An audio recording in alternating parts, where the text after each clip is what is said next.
Em nome do Pai, do Filho e do Espírito Santo. Amém.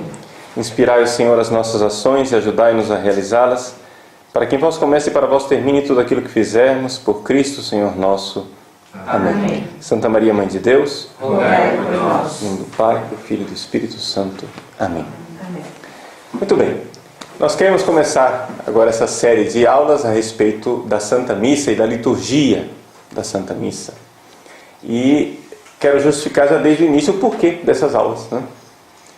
Nós precisamos, no nosso país, ajudar um pouco as pessoas que preparam a missa e mesmo os padres que celebram a Santa Missa a aplicarem finalmente aquilo que é a reforma litúrgica do Vaticano II, tal qual ela foi pensada e tal qual ela está na legislação litúrgica. Por que isso? Porque existe muita crítica com relação à missa, né? Tem muita gente que critica o missal de Paulo VI e fala dos horrores da liturgia depois do Vaticano II, etc. Bom, a primeira coisa que a gente constata é que 90% dessas críticas não existiriam se as pessoas seguissem aquilo que está no missal. Ou seja, as críticas que as pessoas fazem do missal de Paulo VI, na verdade, não são críticas do missal de Paulo VI, mas da aplicação do missal. Não é? Então, eu não quero aqui, neste pequeno curso, são só 4 aulas, né, entrar agora num debate para a gente... o que é que... a reforma da reforma, o que é que Bento XVI pretende fazer no futuro, se esse missal vai mudar, o que é que não vai mudar, etc. e tal. Não me interessa isso, por enquanto, não é o caso. A gente não somos futurologistas, a legislação futura ainda não existe, o que existe é a legislação atual. Então a gente pode e deve estudar a lei canônica litúrgica atual, né? Então, a abordagem de liturgia que eu gostaria de propor neste curso é uma abordagem canônica. Quero a gente entender, não é, que missa tem lei, missa tem critério.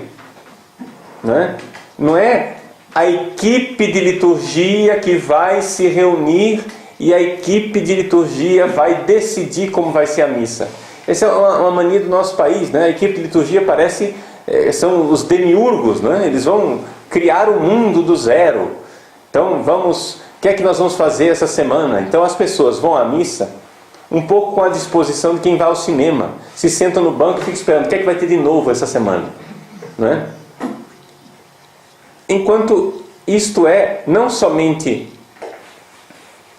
catolicamente errado, cristamente errado, como é antropologicamente inadequado.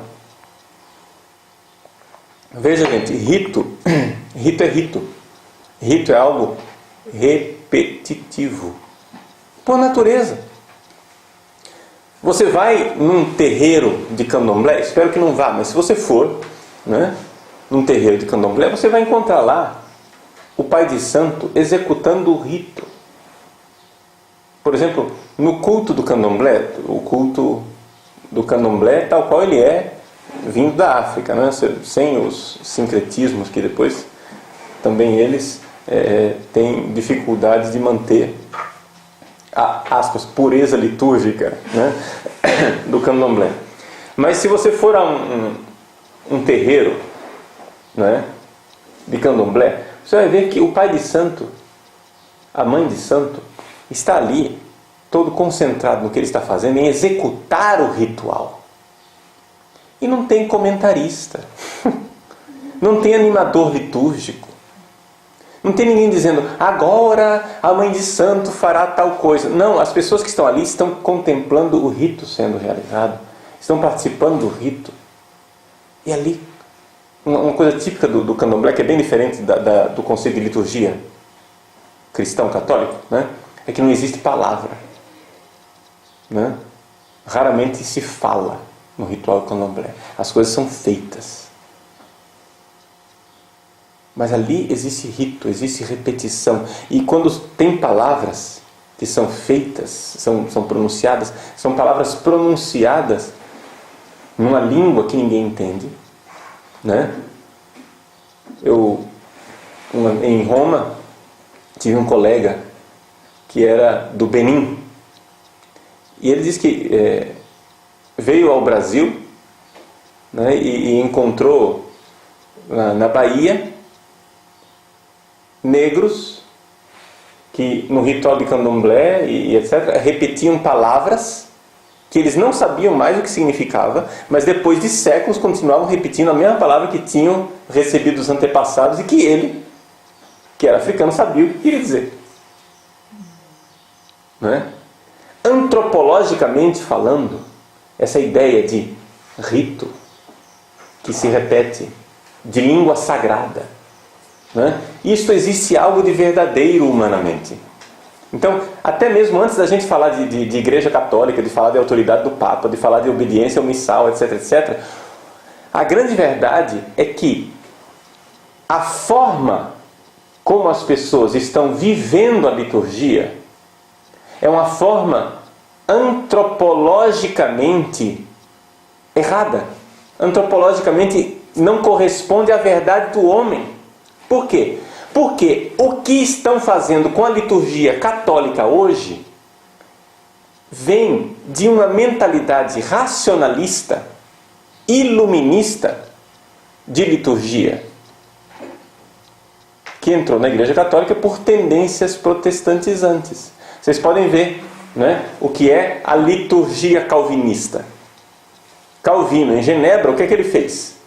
Ele mandou tirar todas as imagens das igrejas, mandou quebrar os vitrais, onde estava lá a vida dos santos, a Bíblia Pauperum, etc e tal. Mandou tirar todas as imagens, transformou as igrejas em salas de aula, iluminadas, onde as pessoas se sentam e ali tem uma aula, tem lição, né? Se canta e se ouve, se canta e se ouve. É uma visão racionalista. Não tem gestualidade, não tem vestes, não tem língua sagrada, não tem incenso, não tem velas, não tem imagens, não tem nada. É só um racionalismo. Eu e Deus. Eu e Deus. Aqui a minha cabeça, eu sou um cérebro equilibrado em cima de um corpo, né? Então o meu cérebro irá prestar culto a Deus. Está entendendo? Essa ideia, ela é iluminista. E nós estamos fazendo isso nas nossas igrejas. Quando a gente vê, por exemplo, equipes de liturgia, às vezes bem intencionadas, mas completamente equivocadas, porque elas não têm formação, são ignorantes, né? Se elas soubessem, se alguém ensinasse para elas fariam diferente, mas... Entende? Eu queria que você entendesse isso. Eu não estou aqui com esse curso propondo a Terceira Guerra Mundial, né? Vamos agora, como xiitas, entrar nas igrejas e impor a lei canônica. Não é isso. Eu só estou tentando iluminar as pessoas com conhecimento que elas não têm. E às vezes elas estão fazendo coisas, não é nem por má vontade, é por ignorância mesmo. Entendeu? Então, qual é a ideia? A ideia é a gente saber o que é que está lá no missal de verdade, para aplicar. Saímos dessa noção iluminista, onde a gente vai nas igrejas, essas equipes de liturgia, elas vão lá e transformam a missa numa pedagogia. Se as pessoas não entenderem tudo o que está sendo celebrado, então não celebra. Aí, ao invés da gente celebrar um rito, o que é que fazem? Entram com um cartazinho, né? Vamos fazer um ato penitencial. Aí uma pessoa com um cartazinho escrito opressão, o outro com um cartazinho escrito miséria, outro cartaz escrito fome, desemprego, né? Latifúndio e não sei o que. Entra com aqueles cartazinhos, esse é o ato penitencial. Gente, isso é jogral, né? Isso é pedagogia ultrapassada ainda por cima, porque não se usa mais esse tipo de coisa, de sala de aula trazido para dentro da igreja. Está entendendo? Se você tivesse com um jogral numa escola primária, etc e tal, tudo bem, mas nós não estamos nisso. Nós estamos celebrando o sacrifício redentor da cruz. A missa é a celebração da paixão, morte e ressurreição do nosso Senhor Jesus Cristo. É isso que nós estamos celebrando. Não é a festa da comunidade. O Papa Bento XVI chama muito a atenção disso. Ou seja, esse antropocentrismo litúrgico, onde a comunidade se celebra, ao invés da comunidade cultuar a Deus, prestar culto a Deus. Está entendendo? Então, este antropocentrismo ele é inadequado. Nós precisamos nos voltar para Deus. A liturgia é um culto de adoração. É o louvor a Deus, é a realização do culto maior que o ser humano possa fazer aqui na Terra. A celebração da Santa Missa, porque é a celebração, né, do sacrifício eucarístico da paixão, morte e ressurreição do nosso Senhor Jesus Cristo. Então é algo muito sério. E a igreja, por quê? Essa realidade desse sacrifício de louvor a Deus, esse sacrifício expiatório, esse sacrifício redentor, a igreja precisa cercar essa realidade sagrada com leis que protejam. Nós precisamos proteger aquilo que nós temos de mais santo. Nós precisamos proteger aquilo que nós temos de mais importante na nossa vida. Porque se a gente deixar atirar pérolas aos porcos, né, nós vamos perder o que nós temos de mais bonito. Então, a abordagem desse curso ela é canônica, mas vamos lembrar que não é uma abordagem sem espiritualidade, sem teologia litúrgica. É tudo isso, a espiritualidade, a teologia litúrgica, etc, etc. Mas nós precisamos entender que existem leis para proteger.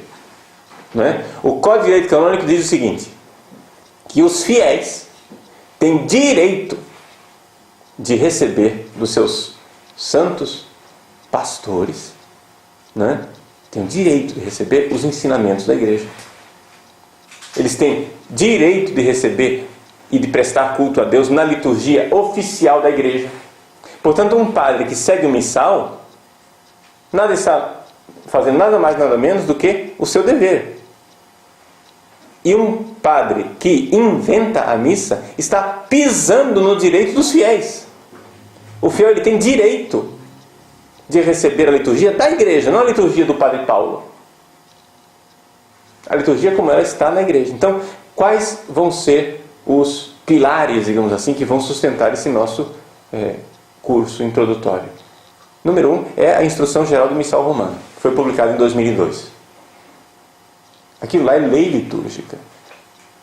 Não é uma sugestão. Não está dizendo assim, olha, talvez seria oportuno. Não, está dizendo faça-se. E você tem que fazer o que está lá. E não inventar.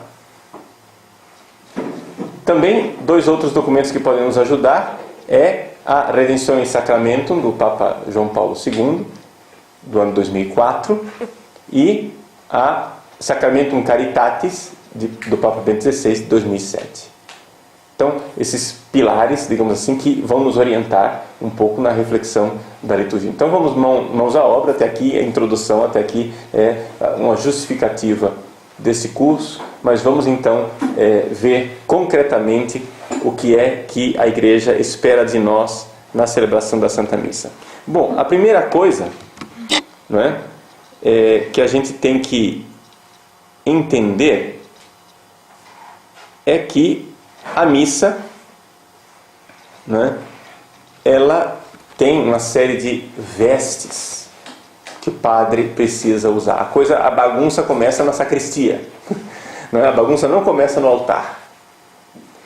Então, quais são as vestes previstas para o sacerdote? Tá? As vestes mínimas de um padre que celebra a missa são a alva, ou seja, chamada alva ou túnica, né? Nós aqui no Brasil temos uma distinção entre alva e túnica.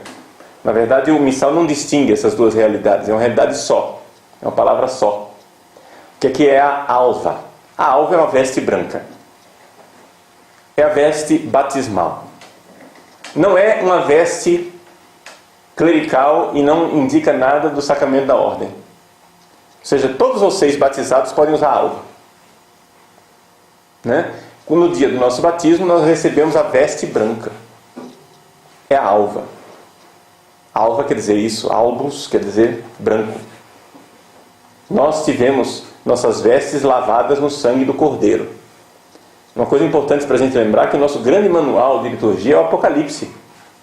Né? O livro do Apocalipse, os protestantes dizem, isso tudo, a Igreja Católica faz essas coisas aí, essa liturgia com vestes e com incenso, com não sei o que, etc. Tal. Isso daí é paganismo dentro do cristianismo. O catolicismo é um cristianismo paganizado. Meu irmão, você não lê o Apocalipse, não? Esse é o nosso manual de liturgia. As vestes brancas, incenso, tochas, candelabros, né? etc. Está tudo lá.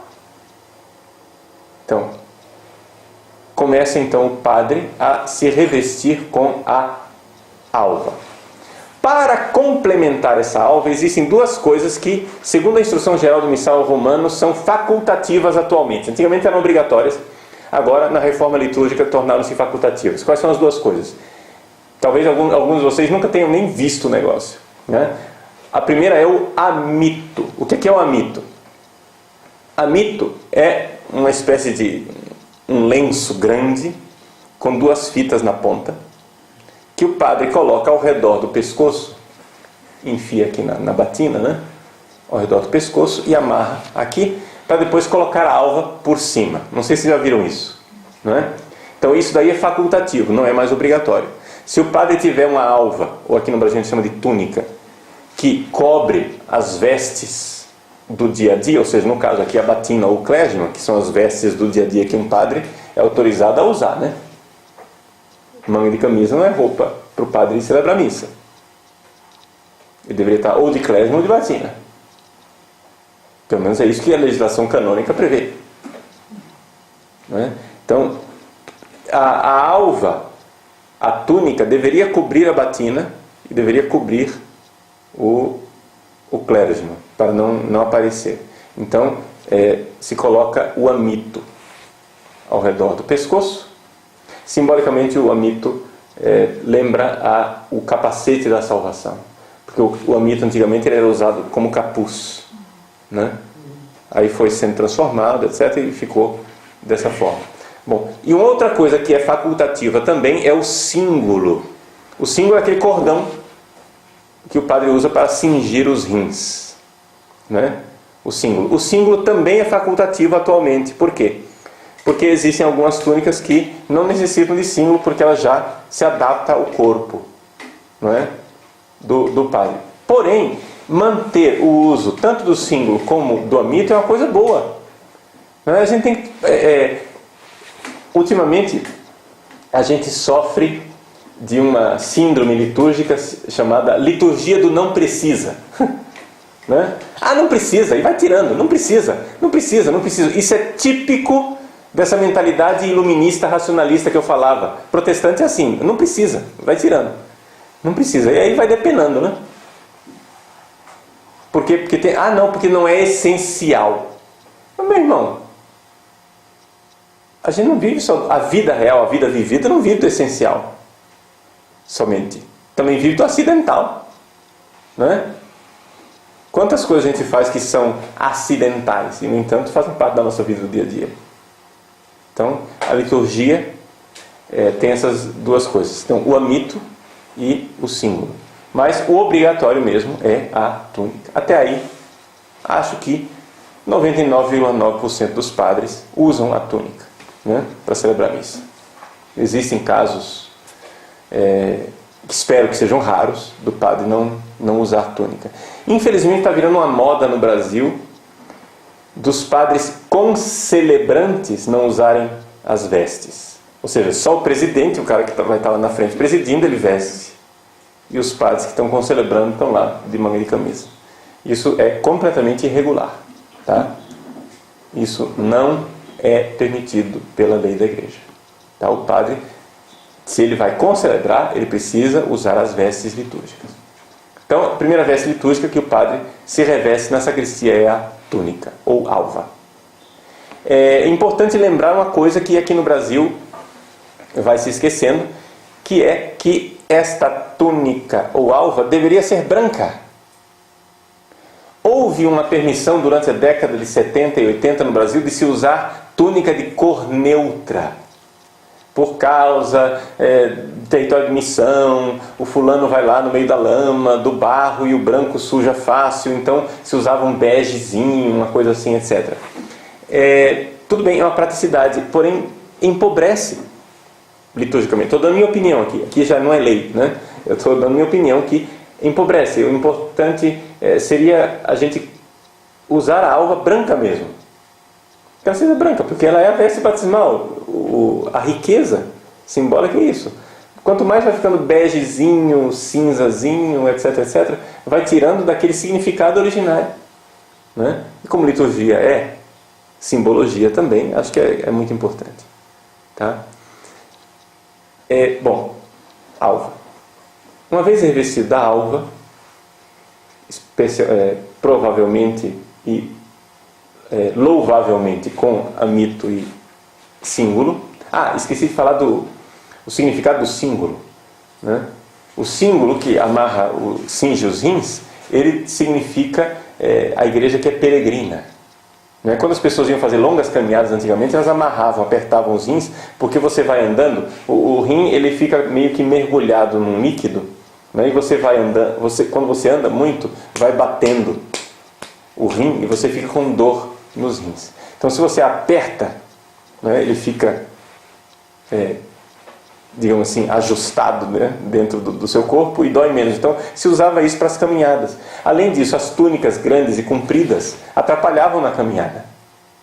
Então, você amarra o símbolo e sobe a túnica para poder caminhar e ter as pernas mais livres, né?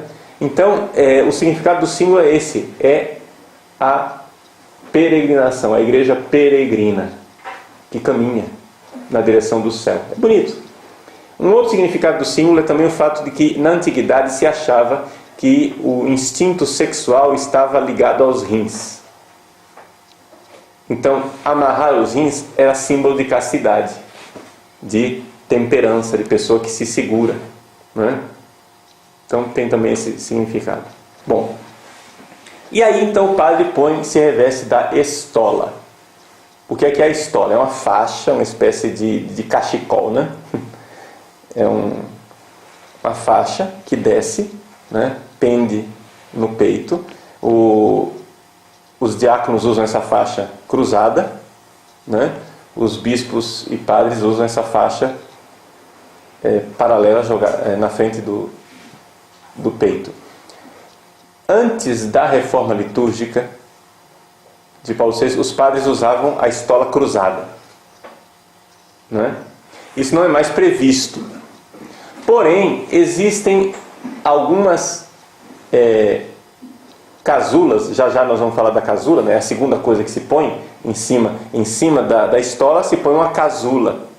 Existem algumas casulas que são as casulas antigas. A gente chama de casula violão, né? Porque ela tem o formato de um violão no corpo. Elas são feitas para usar com a estola cruzada.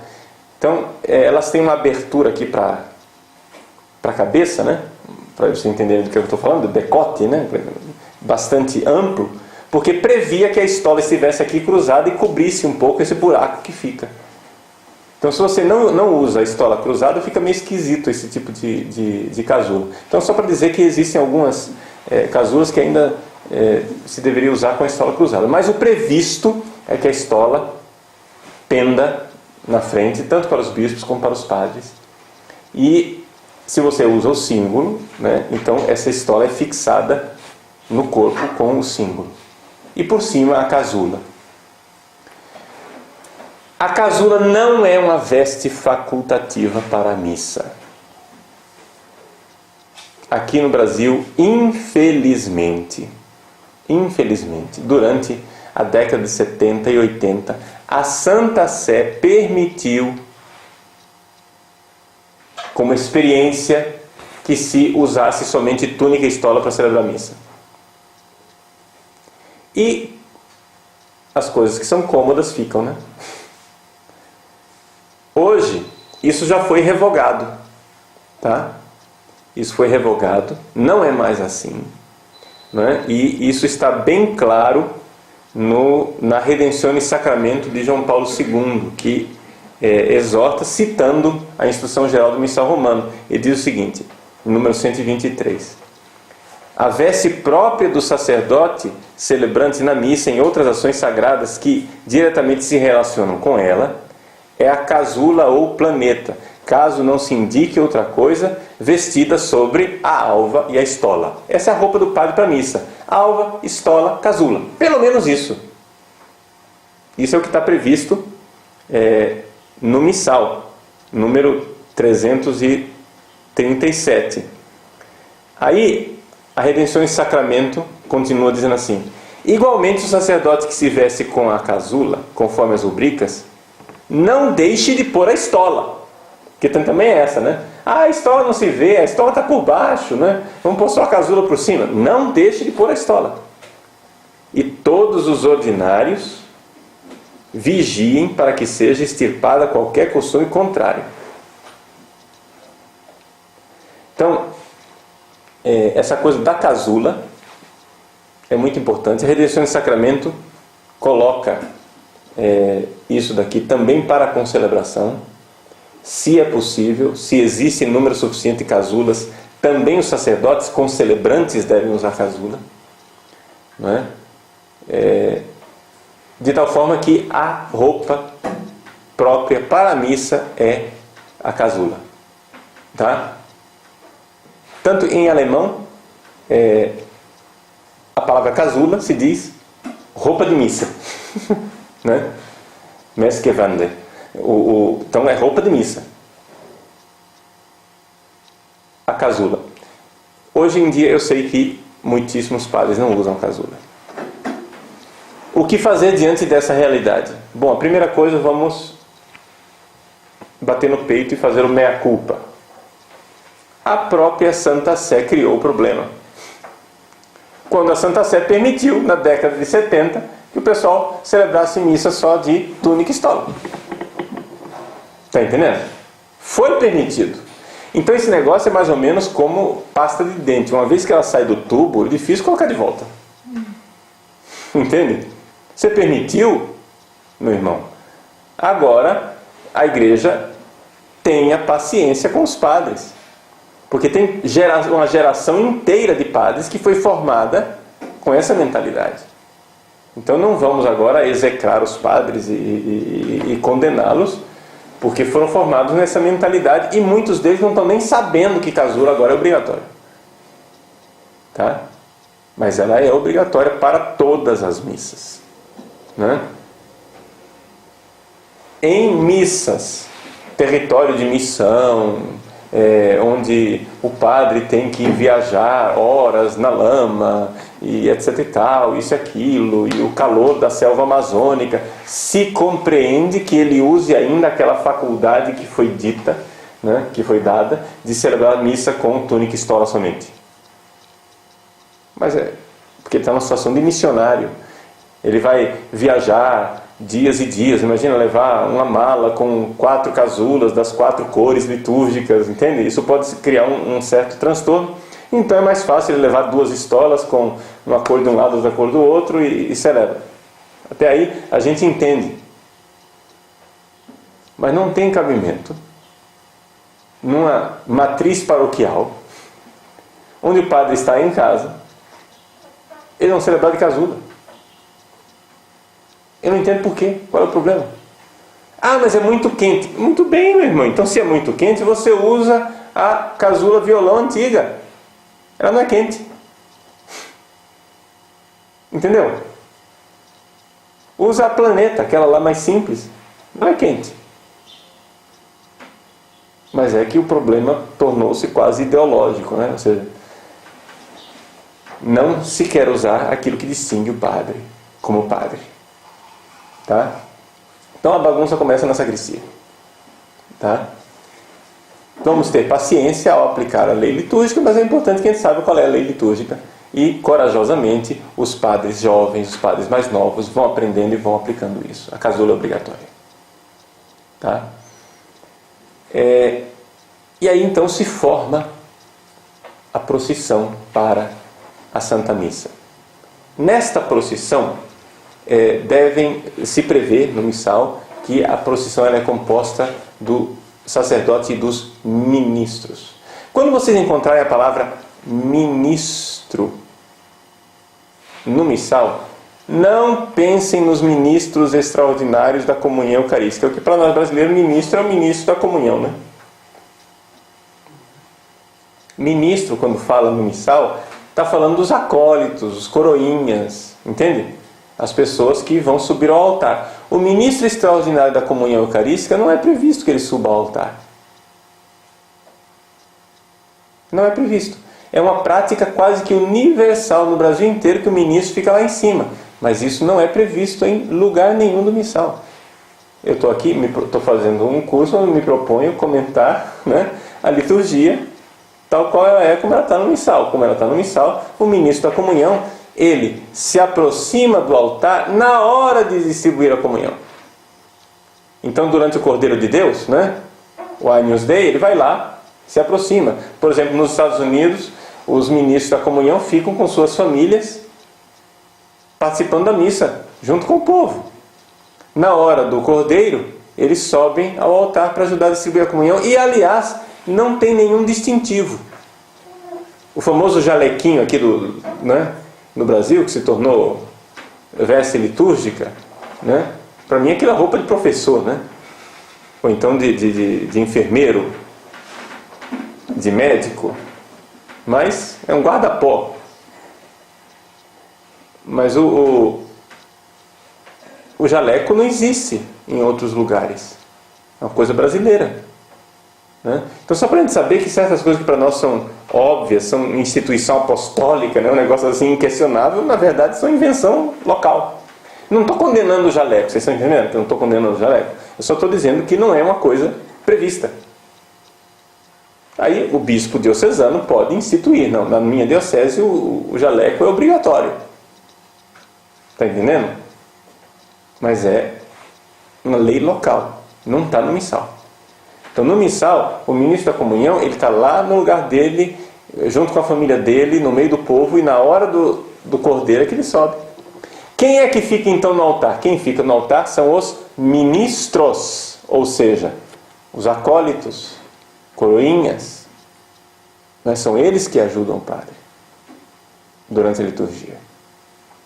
Então, forma-se a procissão de entrada com estes ministros. Quem vai à frente? Bom, a não ser que seja uma missa solene com turíbulo e naveta, quem vai à frente geralmente é o crucifixo com as velas. Não é?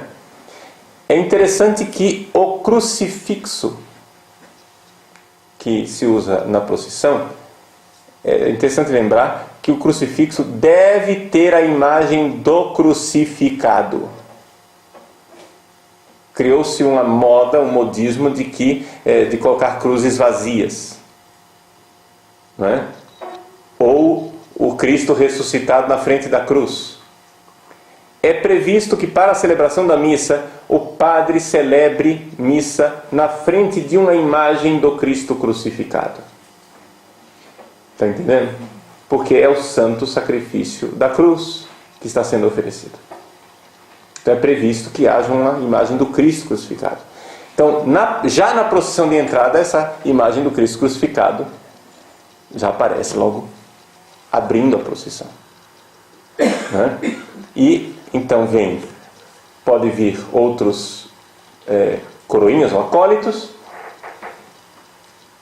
Antes do padre, vem então o diácono, se existe diácono, carregando o livro dos Santos Evangelhos, o evangeliário, ou o leitor. É previsto isso, que o leitor entre com o livro dos Santos Evangelhos, que o padre irá usar, não ele.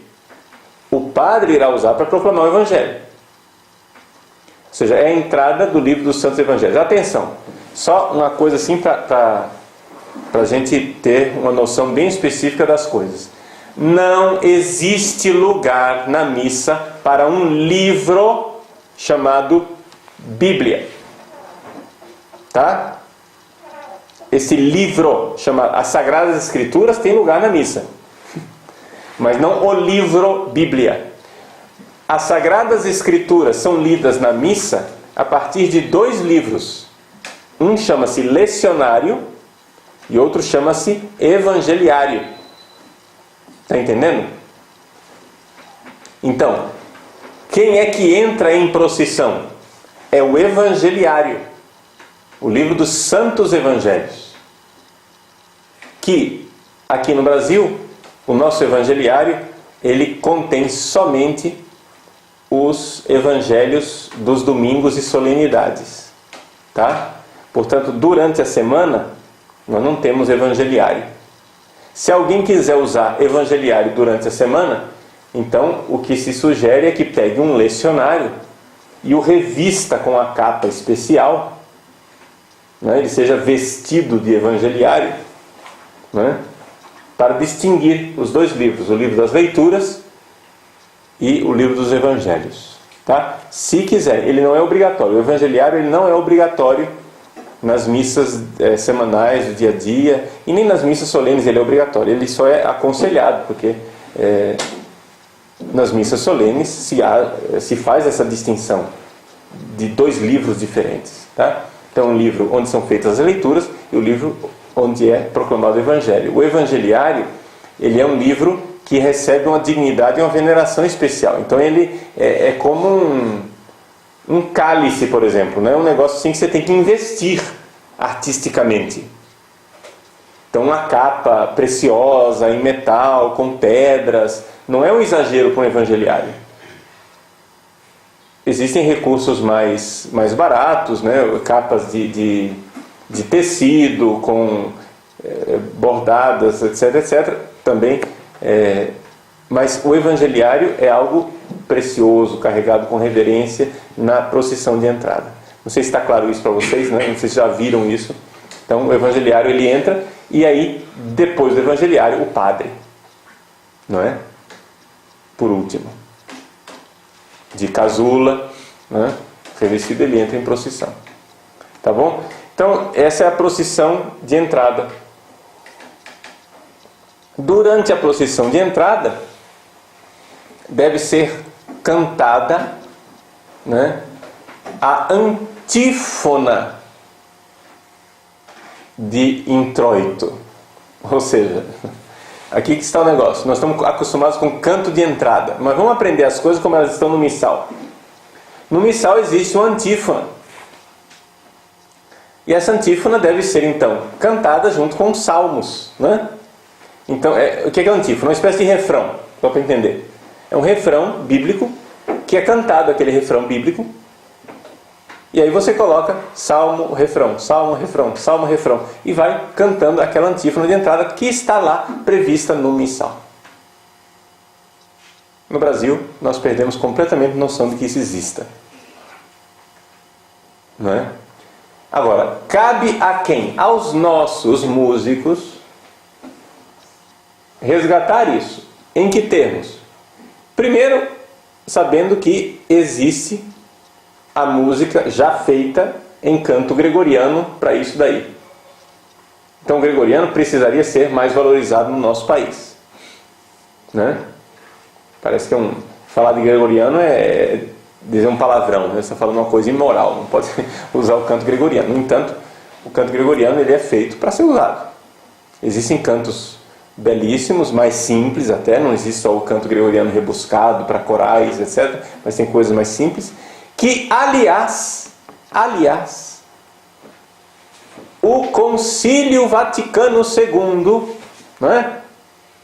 Um documento de liturgia chamado Sacrosanctum Concilium, pede que os fiéis saibam responder às partes da missa em latim e saibam cantar os cantos básicos em gregoriano. Todo mundo fala do Vaticano II, eu não sei, o pessoal critica o Vaticano II, mas se a gente fizesse pelo menos 1/3 do que está escrito no Vaticano II, gente, a nossa liturgia estava salva. Está entendendo? Vocês conhecem né, todo mundo aqui no Brasil, todo mundo diz que não, a nossa missa é a missa do Vaticano II, nós temos uma mentalidade conciliar, nós estamos na igreja do pós-concílio. Agora o padre Paulo Ricardo, vestindo batina, ele é pré-conciliar, tridentino, quadrado, tradicionalista, fechado, obtuso. Não é isso? Não é esse o discurso geral? Muito bem. Muito bem, gente. Então, o padre Paulo Ricardo agora, né, eu vou dizer, gente, vamos fazer a liturgia do Concílio Vaticano II. Né? Vamos aprender gregoriano, vamos aprender a responder missa em latim. Vocês conhecem alguma paróquia onde o povo saiba responder a missa em latim?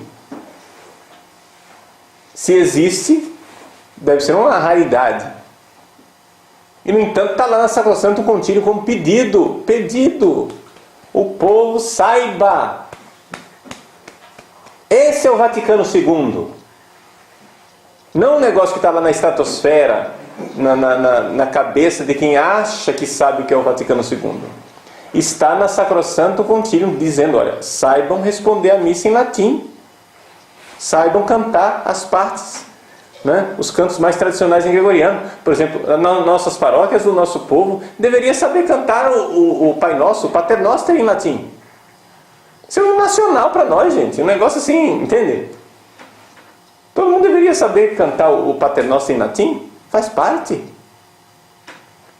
E tem cantos assim que são normais. Todo mundo deveria saber cantar a Salve Rainha em latim. São coisas, né, da devoção antiquíssima e tradicional da igreja. Bom, então para falar, existe a antífona de entrada, existe o canto previsto.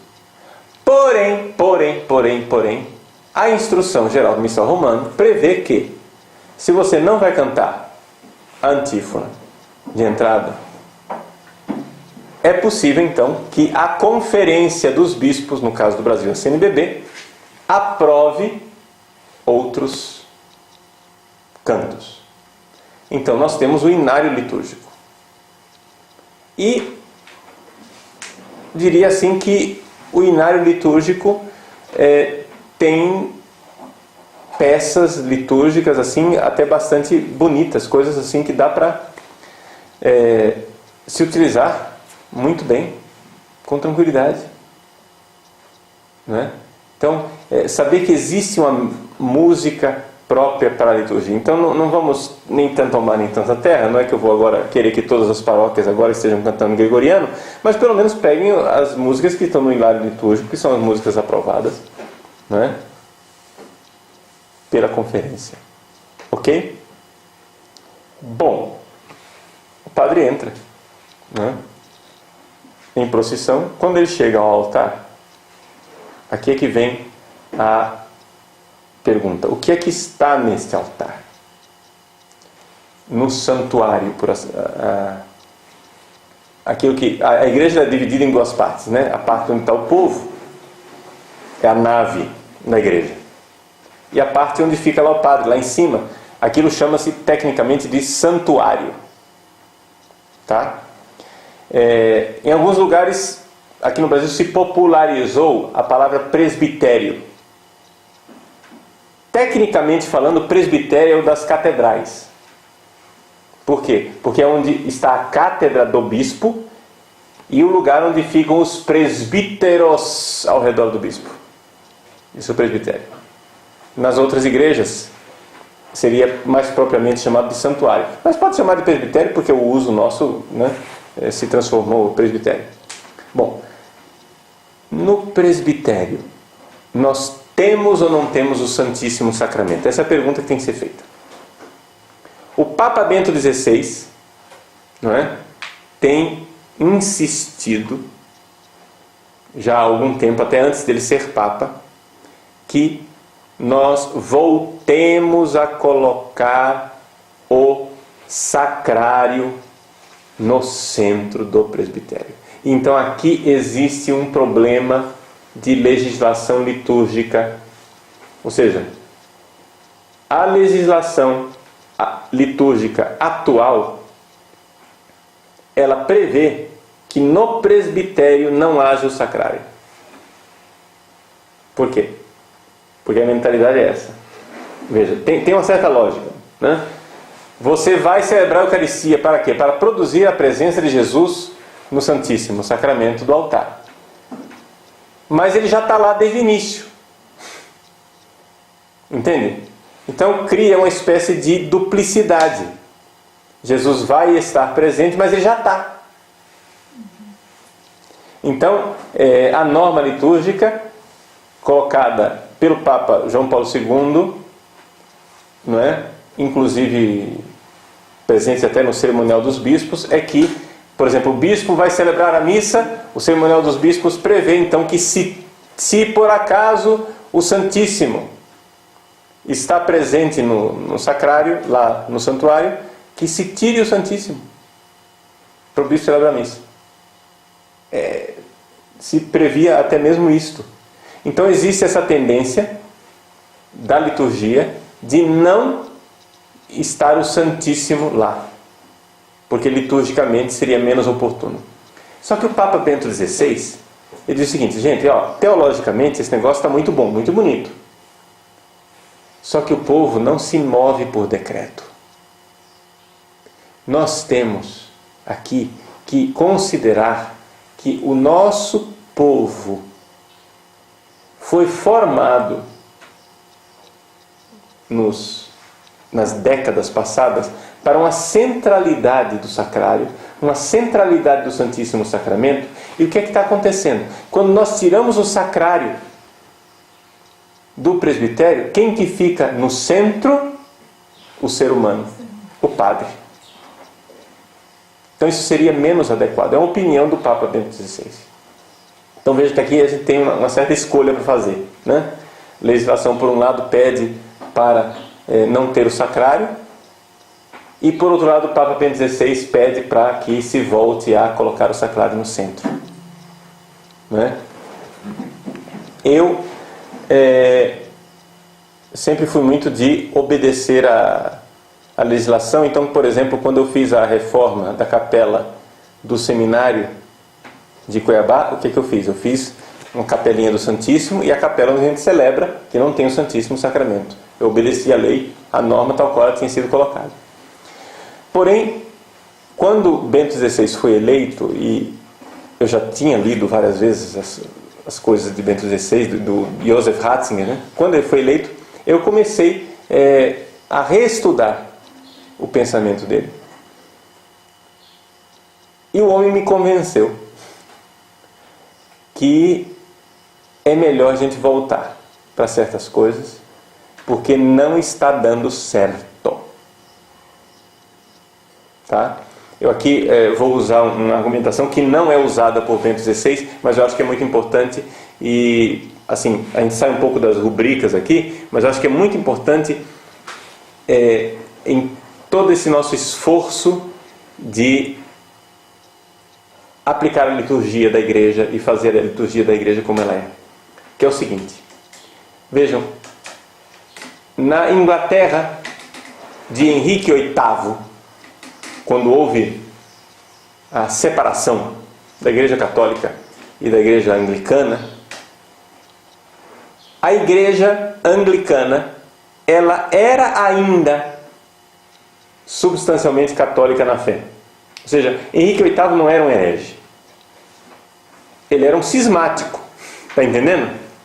Ou seja, ele tinha fé católica, ele cria na presença de Jesus na Eucaristia, no sacerdócio, no episcopado, nos 7 sacramentos. Ele tinha fé católica, Henrique VIII. Mas o que ele fez não foi uma heresia. O que ele fez foi um cisma. Ele se separou de Roma e proclamou que ele era o chefe da igreja da Inglaterra. Tá? Só que ele elegeu um arcebispo chamado Cranmer. E esse Cranmer, ele começou a mexer na liturgia. E fizeram uma reforma litúrgica na Inglaterra, de tal forma que o povo inglês que cria na presença de Nosso Senhor Jesus Cristo na Eucaristia, sem que basicamente ninguém pregasse contra a presença de Jesus na Eucaristia, no prazo de uma geração deixou de crer. Como? Só mudando a forma de cultuar. Só mudando a forma de prestar culto a Deus na Eucaristia. Eles fazendo isso, o povo perdeu a fé. Ou seja, esse Cranmer, ele era herege. Henrique VIII cria na presença de Jesus na Eucaristia, mas esse Cranmer não cria. Aliás, ele era, por exemplo, Henrique VIII não queria saber de padre casado. O clero dele tinha que ser celibatário. O Cranmer tinha mulher escondida. Ele ia de carruagem, levava a mulher num caixote, escondida, dentro da carruagem. Né? Então, e assim ia a coisa. Ou seja, o Henrique VIII, ele abriu as portas para uma série de hereges na igreja da Inglaterra, então por isso que hoje a coisa está do jeito que está. Né? Essa é uma igreja bem protestantizada. Sobretudo a Low Church, né? Muito mais protestantizada. Bom, então a mudança da fé pela mudança do culto. Né? Então o que é que nós fizemos na nossa aplicação da liturgia do Vaticano II? Vejam só, não é o missal que fez isso, foi a nossa aplicação quem fez isso. Nossa aplicação. Tiramos o sacrário do centro. Pronto. Aí as igrejas viraram salões, né? Todo mundo entra, parece a feira de Caruaru, né? Todo mundo conversando, gritando, ei, fulano, vai! Então, as igrejas antigamente se entrava para rezar. Você tinha certeza que você entrava num lugar onde tinha silêncio, culto, adoração. Virou um salão de festas. É a comunidade que se celebra. Não celebra Deus, mas... Porque a presença do Santíssimo muda muitas coisas. Sejam, por exemplo, lá na nossa paróquia, em Cuiabá, nós estamos implantando o seguinte. Estamos colocando o Santíssimo exposto antes da missa e os padres sentados no confessionário. As pessoas chegam, vão fazendo a adoração e vão se confessando antes da missa. Vocês não podem imaginar como isso mudou o clima da igreja. Porque antes era o quê? Era o Ministério de Música fazendo ensaio. O tal do ensaio. Mas, gente, se é rito, as músicas devem ser conhecidas. Alguma música nova de vez em quando, tudo bem, mas as pessoas vão aprendendo pela repetição. Não precisa de ensaio. Deixa o povo rezar. O Santíssimo exposto, as pessoas se confessando. Como ficou diferente? Né? Mas essa centralidade, né, da Eucaristia e não do humano. Então é algo muito bom. A gente vê que, por exemplo, o que é que nós deixamos de fazer? Deixamos de comungar de joelhos e na boca. Você vê claramente em vários lugares do Brasil o seguinte: quem comunga na boca são os jovens. Não é? A geração já de meia idade ou da terceira idade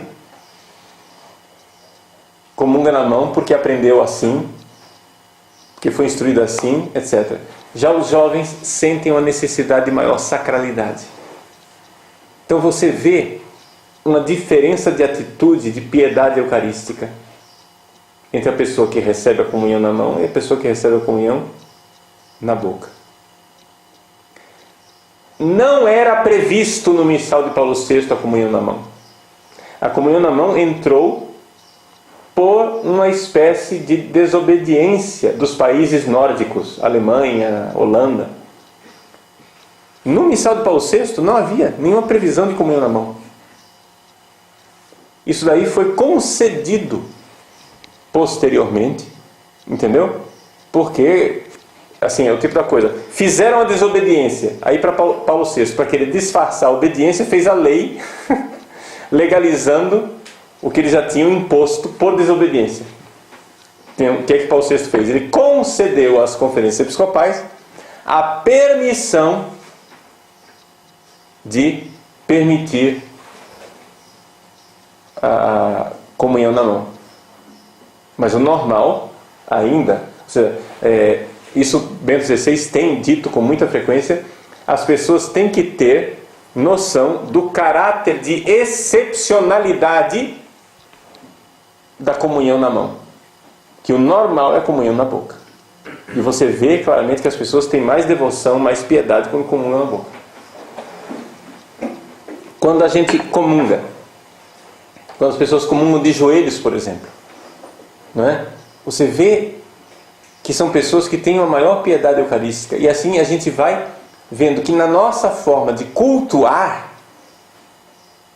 nós salvamos a nossa fé. Entende? Uma vez eu perguntei, eu era adolescente, tinha 12 anos de idade, perguntei para um padre, né? Eu fazia o serviçozinho de sacristão ali na igreja e toda vez passava na frente do sacrário tinha que fazer genuflexão, né? Então, saía da sacristia, ia para o altar, levava uma coisa, genuflexão, colocava. Genuflexão, ia embora. Chegava, genuflexão, fazia tal coisa. Genuflexão, ia embora. Aí eu perguntei para o padre, precisa fazer genuflexão toda vez que eu passo na frente do Santíssimo? Aí o padre disse assim: olha, se você não fizer genuflexão na frente do Santíssimo, isso não vai fazer nada com Jesus. Ele não vai ficar machucado porque você não fez genuflexão. Mas o que é que isso fará com você e com a sua fé? Entende? Quando você começa a transitar na frente do Santíssimo como se nada fosse. Como se não significasse nada. O que é que isso está fazendo com a sua fé? Está entendendo? E a gente vê claramente, não é, que paróquias que sistematicamente, na aplicação do missal, começaram a desobedecer certas coisas, como por exemplo, pessoas que não se ajoelham mais na consagração, tiraram os genuflexórios dos bancos, não é? Não permitem comunhão de joelhos. O padre fica irritado quando o povo recebe comunhão na boca. Você vê claramente que aquela comunidade vai perdendo a piedade eucarística, lenta e gradualmente a presença de Jesus na Eucaristia, a fé vai sendo corroída. Então é essa argumentação de Bento XVI, não é? Que eu aqui só aumentei as coisas, né? Coloquei num contexto histórico também. Essa argumentação foi o que me convenceu. Eu acho que nós temos que voltar à centralidade da Eucaristia. Voltar mais à adoração, voltar mais à piedade eucarística, porque isso está corroendo a fé das pessoas, muito concretamente. Então o padre que chega no presbitério, se no presbitério, no santuário, existe o sacrário, ele faz genuflexão. Não é? Em que consiste a genuflexão? A genuflexão é você, com a coluna ereta, dobra o seu joelho, colocando o joelho direito no chão, próximo do calcanhar esquerdo. Tá? Então, só para entender mais ou menos assim, visualmente, o que é uma genuflexão, né? Coluna ereta, você dobra, colocando o joelho direito perto do calcanhar esquerdo. Né? Então, o padre faz genuflexão, se aproxima do altar, beija o altar. Se for o caso de uma missa solene, ele incensa o altar, incensando também a cruz, não é? E então vai para a cadeira para finalmente começar a missa, com o sinal da cruz. Mas isso nós veremos na nossa próxima aula, que o nosso tempo aqui já se esgotou. Então, para vocês verem aqui como existe uma riqueza enorme, né? Ficamos já uma hora inteira refletindo, falando, etc. E agora que vamos para o sinal da cruz. Né? É evidente que o resto da missa eu não passarei nesse mesmo ritmo que nós estamos agora, porque senão não termina mais nunca. Mas eu acho que era necessário colocar esses fundamentos, né, teológicos, litúrgicos que eu coloquei, para que as pessoas tenham noção do que é que nós celebramos quando celebramos o Santo Sacrifício Eucarístico.